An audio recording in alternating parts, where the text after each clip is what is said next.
नारा लगाओ, मियां जिंदाबाद, मियां जिंदाबाद, मियां जिंदाबाद, मियां जिंदाबाद। कि पार्लियामेंट में मेरी नजरें तरसती हैं बदरुद्दीन अजमल को ढूंढते ढूंढते। जब जालिम नरेंद्र मोदी की हुकूमत ने हमारी मस्जिद, दरगाह और खानकाहों को छीनने का कानून बना रहे थे, तो मेरा दिल पुकार पुकार कर मुझसे कह रहा था कि काश अगर मौलाना बदरुद्दीन अजमल मेरे बाजू होते तो यह काला कानून नहीं बन सकता था। एक दिन मैं और बदरुद्दीन अजमल साहब इस जमीन की ग़िज़ा बन जाएंगे, यह हकीकत है जिंदगी की। मगर जब हम जाएंगे इस दुनिया से तो कोई ये नहीं कहना कि काश कोई आकर हमको हिलाकर बता देता, कोई हमको जगा देता, कोई हमको हिम्मत दिला देता कि ये वक्त उठने का है, ये वक्त उठने का है, ये वक्त बैठने का नहीं है, ये वक्त लड़ने का है, ये वक्त सीना तान कर अपने हक को मनवाने का है। तुम याद रखो, तुम उस रसूल रहमत की उम्मत हो, तुम उनकी उम्मत हो, तुम किसी से नहीं डरते सिवाय अल्लाह के। हम मरेंगे इंशाअल्लाह ताला, मगर हमारी मौत लाखों को हयात देकर देगी इंशाअल्लाह ताला। तो मेरे अजीज दोस्तों और बुजुर्गों, 9 तारीख के दिन आपको अपना एक एक वोट ताला चाबी पर बटन दबा कर देना है। ये मैं सिर्फ इस विधानसभा की आवाम से अपील नहीं कर रहा हूं, बल्कि आसाम के तमाम इंसाफ पसंद हिंदू भाइयों से भी अपील कर रहा हूं। मैं आसाम के तमाम इंसाफ पसंद हमारे ट्राइबल भाइयों से बहनों से अपील कर रहा हूं। मैं उन तमाम से अपील कर रहा हूं जो भारत के संविधान को अजीज रखते हैं। मैं उन तमाम मियां लोगों से अपील कर रहा हूं, ये वक्त उठने का है मेरे भाई, ये वक्त इंतशार का शिकार नहीं होना है। आपको अपने इस कौम के इस कायद के साथ खड़े रहने का वक्त है जिसने अपनी जिंदगी आपके लिए वक्फ कर दी है। आज आपको इनको कामयाब करना है। आप अंदाजा नहीं लगा सकते कि पार्लियामेंट में मेरी नजरें तरसती हैं बदरुद्दीन अजमल को ढूंढते ढूंढते। जब जालिम नरेंद्र मोदी की हुकूमत ने हमारी मस्जिद, दरगाह और खानकाहों को छीनने का कानून बना रहे थे, तो मेरा दिल पुकार पुकार कर मुझसे कह रहा था कि काश अगर मौलाना बदरुद्दीन अजमल मेरे बाजू होते तो यह काला कानून नहीं बन सकता था। बिस्मिल्लाहिर्रहमानिर्रहीम, अस्सलामु अलैकुम व रहमतुल्लाहि व बरकातुहू। मौजूद हाज़रीन इकराम, बुजुर्गान कौम और मिलत, मेरी इज़्ज़तदार माँ और बहनों, गयूर नौजवान साथियों, मेरे बड़े भाई, मेरे मोहसिन हज़रत मौलाना बदरुद्दीन अजमल साहब, सदर AIUDF, वो सदर जमीयत उलमा आसाम, मोहतरम जनाब अब्दुर्रहमान अजमल साहब, शहनशीन पर तशरीफ़ फरमा, तमाम ज़िम्मेदारान कौम और मिलत, मैं सबसे पहले आप तमाम का शुक्रगुज़ार हूँ कि हज़ारों की तादाद में आज आप यहाँ पर जमा हुए हैं, और मुझे यकीन है कि आप तमाम लोगों का यहाँ पर हज़ारों की तादाद में जमा होना इस बात का पैगाम देती है कि इंशाअल्लाह ताला 9 तारीख के दिन इस विधानसभा से, बीना कांडी से, आप ना सिर्फ इस विधानसभा से बल्कि उन तमाम 29 असम्बली के कॉन्स्टिट्यूंसी से जहाँ से मौलाना बदरुद्दीन अजमल साहब के कैंडिडेट इंतखाबात में हिस्सा ले रहे हैं, इंशाअल्लाह ताला वहाँ पर भारी अक्सरियत से तमाम 29 उम्मीदवार कामयाब होंगे, MLA बनेंगे। मेरे अजीज़ दोस्तों और बुज़ुर्गों, मैं आसाम के लिए नया नहीं हूँ। 2012 में जब BTDA के इलाके में वहशतनाक और हौलनाक वाक़यात हुए थे, उस वक्त मैं यहाँ पर आया था और हैदराबाद से मैं अपने साथ 10-12 डॉक्टर्स की टीम को लेकर आया था, और क़रीब 8 से 10 दिन मैं और हमारे डॉक्टर्स जिसकी क़ियादत हमारे मरहूम समदी डॉक्टर मज़हर अली ख़ां कर रहे थे, और रमज़ान का मुबारक महीना था, हमको आपकी खिदमत करने का मौका मिला। बहुत से रिलीफ कैंप को जाकर वहाँ पर उनकी मदद करने का अल्लाह ने मौका था फरमाया था, और मैं उस वक्त देख लिया था कि किस तरीक़े से मौलाना बदरुद्दीन अजमल साहब, उनकी पार्टी, उनके तमाम दोस्त अहबाब की ज़िम्मेदारी से काम कर रहे थे। अब मैं यहाँ पर दोबारा आसाम को आया हूँ, और मेरे आने का मकसद सिर्फ एक ही है। मैं अपनी ज़ात के लिए नहीं आया हूँ, ना ही मैं यहाँ पर अपनी पार्टी के उम्मीदवारों के वोट मांगने के लिए आया हूँ। मैं यहाँ पर अगर आया हूँ तो सिर्फ इसीलिए आया हूँ कि मेरा मानना ये है कि भारत में ख़ास तौर से मुस्लिम अक़लियत, दलित और आदिवासियों को अगर उनको उनका हक़ मिलना है, और अगर वो इंसाफ चाहते हैं, वो अगर ज़िल्लत और रुसवाई से बचना चाहते हैं, तो उनको अपनी एक सियासी लीडरशिप को मजबूत बनाना पड़ेगा।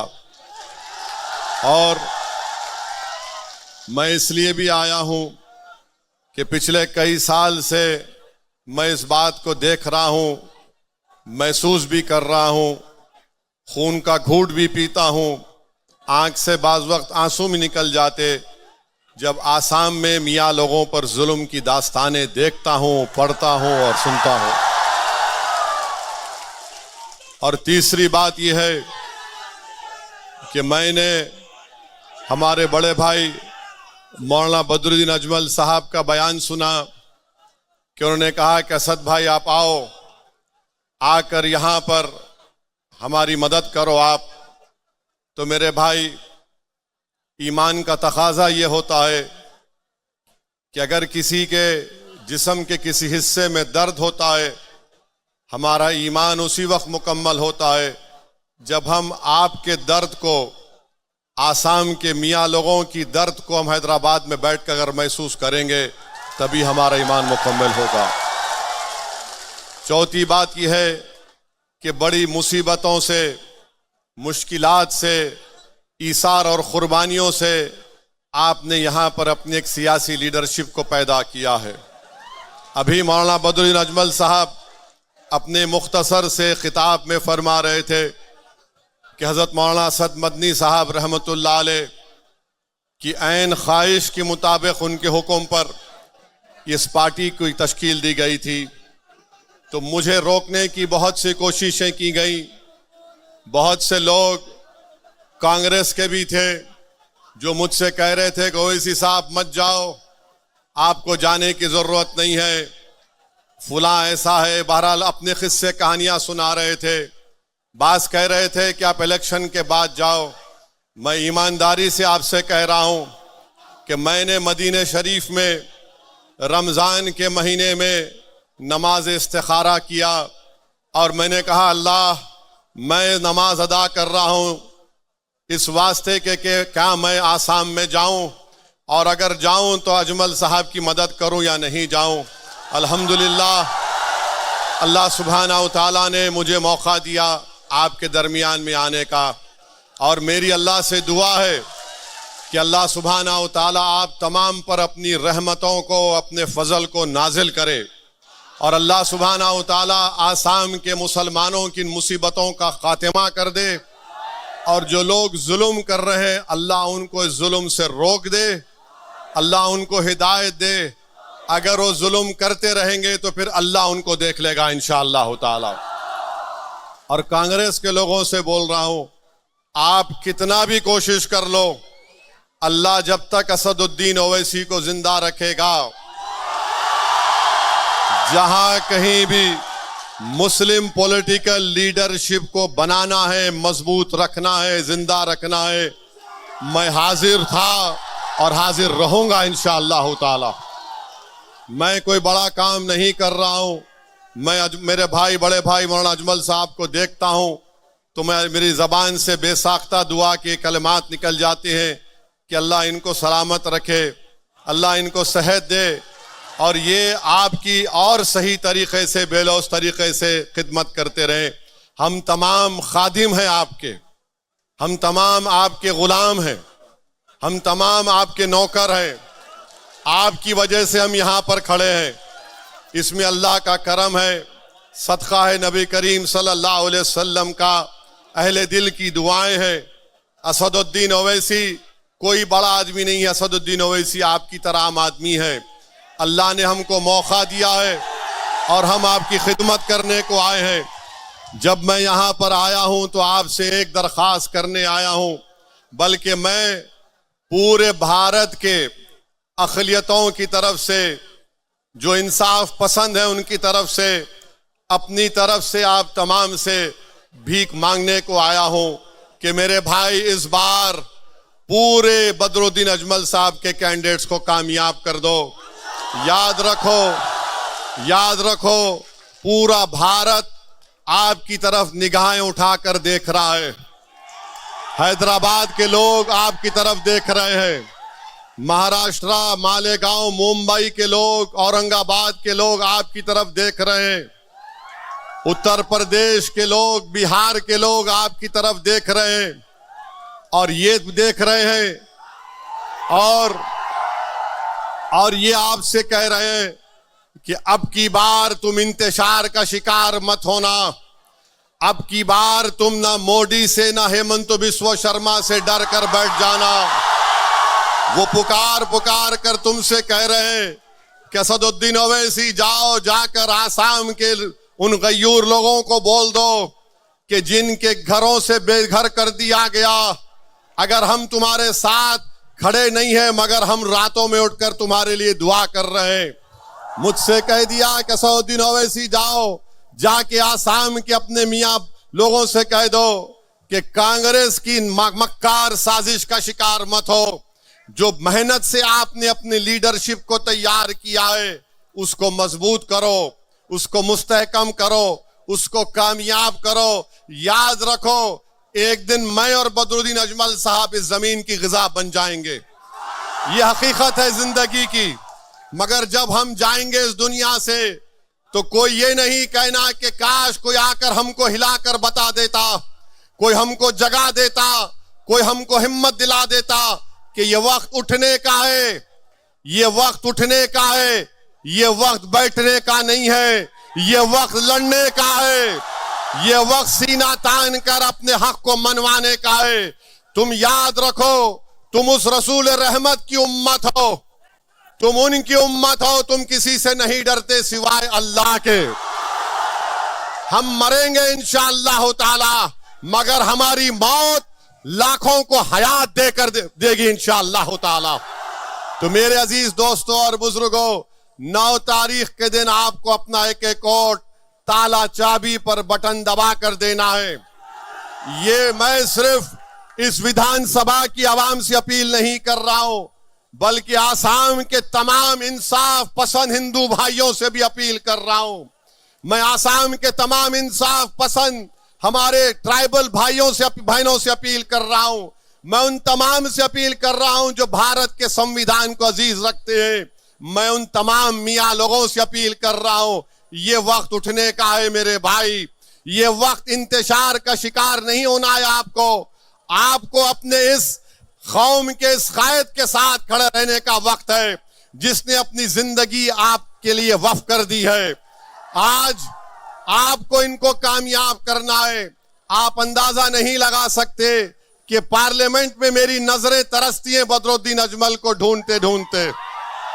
जब जालिम नरेंद्र मोदी की हुकूमत ने हमारी मस्जिद, दरगाह और खानकाहों को छीनने का कानून बना रहे थे, तो मेरा दिल पुकार पुकार कर मुझसे कह रहा था कि काश अगर मौलाना बदरुद्दीन अजमल मेरे बाजू होते तो ये काला कानून नहीं बन सकता था। मैं आपको जज्बात में लाने के लिए नहीं कह रहा हूं, अल्लाह जानता है।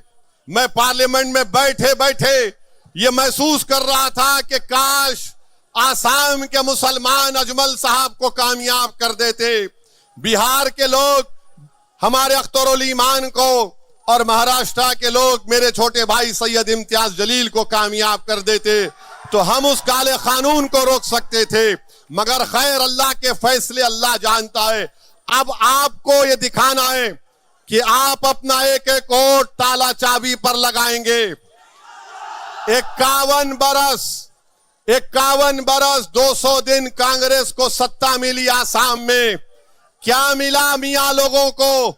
मियां लोगों को मिला डिटेंशन मिला, मियां लोगों को फॉरेनर्स ट्राइब्यूनल मिला, मियां लोगों को वो तमाम बीटीडीए के वो तमाम मामलात मिले जिसमें हम बेघर हो गए।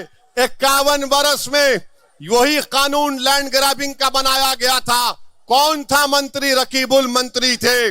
उस कानून का इस्तेमाल करके आज ये हेमंत बिस्वा शर्मा जो वक्त का फिरौन बना हुआ है, अल्लाह उसको देख लेगा इंशाअल्लाह ताला। तो कांग्रेस, बीजेपी, मोदी, हेमंत बिस्वा शर्मा, गोगोई ये कभी नहीं चाहेंगे कि तुम्हारी एक आजाद सियासी लीडरशिप पैदा हो जाए। आपको याद दिला रहा हूं, बरसों पहले एक सियासी पार्टी बनी थी, कांग्रेस ने उसको खत्म कर दिया। मुझे बदनाम करते हैं, ये बी टीम है, ये फुला टीम है। सुनो कांग्रेस के दल्लालों, तुम जितनी गाली दे सकते मुझे दे दो। मैं तुम्हारी गालियों से और झूठ से मुतासिर होकर घर में बैठने वाले का नाम असदुद्दीन ओवैसी और बदरुद्दीन अजमल नहीं है। तुम जितना बोलोगे हम उतनी ज्यादा मेहनत करेंगे। और सुन लो हेमंत बिस्वा शर्मा, बीजेपी आरएसएस वालों, तुम मारना चाहते ना हमारे को, तुम हमारी कमर तोड़ना चाहते ना। हेमंत बिस्वा शर्मा 9 तारीख से पहले बता दो, गुवाहाटी के चौराहे पर तुम बोलो कि इस चौराहे पे ओवैसी को मारूंगा, मैं आने तैयार हूं, मैं मरने तैयार हूं आसाम के गरीबों के लिए। तुम्हारी ये धमकी हमको डरा नहीं पाएगी। अरे मरना तो सबको एक दिन, कभी मैं जाऊंगा तो तुम भी जाओगे, मगर ये डराने की सियासत अब काम में आने वाले नहीं है। ये मजमा बता रहा है हेमंत बिस्वा शर्मा कि अब हम डरने वाले नहीं हैं, तुम्हारे सामने खड़े होकर अपना हक मनवाएंगे। ये मजमा पुकार कर कह रहा है कि जो बेघर हुए हैं इंशाअल्लाह बदरुद्दीन अजमल के उम्मीदवार कामयाब होकर उनके सर पर इंशाअल्लाह अल्लाह ताला छत बनाकर उनको घर देंगे इंशाअल्लाह ताला। ये मजमा पुकार कर कांग्रेस से कह रहा है, ये मजमा पुकार कर कांग्रेस से कह रहा है कि अब 51 बरस के बाद तुम्हारी मक्कारी का शिकार नहीं होने वाले। अब हम अपने मुकद्दर के फैसले करेंगे। अब हम अपने मुस्तकबिल के रास्ते बनाएंगे, चाहे रास्ते में पहाड़ आ जाए, जालिम आ जाए, तूफान आ जाए। जिसके हौसले पाक होते हैं अल्लाह उनको चरागों तूफानों में चराग उनका जला देता है और ये चराग जलेगा इंशाअल्लाह ताला। तो मेरे अजीज दोस्तों और बुजुर्गों, मेरी आपसे एक ही गुजारिश है कि एक एक वोट को इस्तेमाल करो। डरने और घबराने की जरूरत नहीं है। ये कांग्रेस जो आसाम की कांग्रेस है और ये बीजेपी जितने लोग गए ये सब कांग्रेस से गए हैं, ये सब कांग्रेस से गए हैं। यहां से ग्रेजुएशन किए, वहां पर जाकर मास्टर्स की डिग्री लिए बर्बादी और जुल्म करने में। मेरी आपसे गुजारिश है कि मुत्तहदा तौर पर अपने एक एक वोट का इस्तेमाल करिए। अल्लाह मेरी आवाज को उन तमाम इलाकों में अपने फजल और करम से पहुंचा दे। जो कोई भी AIDUF का उम्मीदवार है उसके हक में वोट का इस्तेमाल करिए। कैंडिडेट बदरुद्दीन अजमल नहीं है, कैंडिडेट हर एक आप आदमी है। आप कैंडिडेट है, आप कैंडिडेट है, आप कैंडिडेट है, बल्कि पूरे आसाम का मियां कैंडिडेट है इस इलेक्शन में इंशाअल्लाह ताला। और सुन लो डराने वालों, जब तक मियां जिंदा है दुनिया जिंदा रहेगी। हम जिंदा रहेंगे, मस्जिदों में हय्या अलल सलाह हय्या अलल फलाह कहते रहेंगे। मस्जिद के बाहर आएंगे तो हर मुसीबत पे कहेंगे ला इलाहा इल्लल्लाह। तो अब हमको डरना नहीं है। अल्लाह ने आपको एक क़यादत दी है, इसको नेमत समझिए। ये आपकी क़ियादत है, अजमल साहब की नहीं है, मेरी नहीं है। इसको आपने अपने खून पसीनों से आंसुओं से बनाया है। ये अमानत है। अगर हम मर भी जाएंगे तो तुम इस अमानत को अपनी नस्लों में जारी करना, ताकि सुबह क़यामत तक आपकी लीडरशिप बाकी रहे। यही चंद गुजारिशात मुझे आप तक पहुंचाना था। आप यहां पर आए, आपका बहुत बहुत शुक्रिया। और मैं बताना चाह रहा हूं कि कांग्रेस पार्टी ने क्या किया, यहां से लुरिंग ज्योति गोगोई के कैंडिडेट को दिया। ये कौन है आप जानते हैं ना, जिसने 20 लाख ऑब्जेक्शन के फाइल दाखिल किए थे मियां लोगों के बारे में एनआरसी जब हो रहा था। और कांग्रेस ने ऐसे आदमी को मेरे भाई बदरुद्दीन अजमल के सामने खड़ा किया जो आपकी सिटीजनशिप को छीनना चाहता था। अब आपका काम यह है कि जिसका घर जालिम ने लूटा, जिसको गोलियां मार दी, जिसका नाम निकालने की कोशिश की गई, 9 तारीख के दिन आप बाबा साहिब अंबेडकर के संविधान को इस्तेमाल करके इन तमाम का जवाब आपको देना है। जिसको बेघर किया गया उसका जवाब ताले चाबी पर बटन दबाना, जिसको मारा गया उसका जवाब ताला चाबी पर होठ लगाना, जिसके बच्चों को यतीम किया गया उसका जवाब ताला चाबी पर बटन दबाना, जिसको जेल में डाला गया उसका जवाब ताला चाबी खुफल पर वोट डालना, जिसको तकलीफ पहुंची उसका जवाब क्या होगा, बदरुद्दीन अजमल होगा। जिसको मोहब्बत होगी मियां से, जिसको मोहब्बत होगी मियां से, वो ताला चाबी पर बटन दबाएगा इंशाअल्लाह ताला। तो आप लोग 9 तारीख को क्या करेंगे, क्या करेंगे 9 तारीख को, दूर तक बताइए। क्या करेंगे 9 तारीख को, क्या करेंगे 9 तारीख को, क्या करेंगे 9 तारीख को? तो लगाओ मेरे साथ नारा, नारे तकबीर, नारे तकबीर, नारे तकबीर।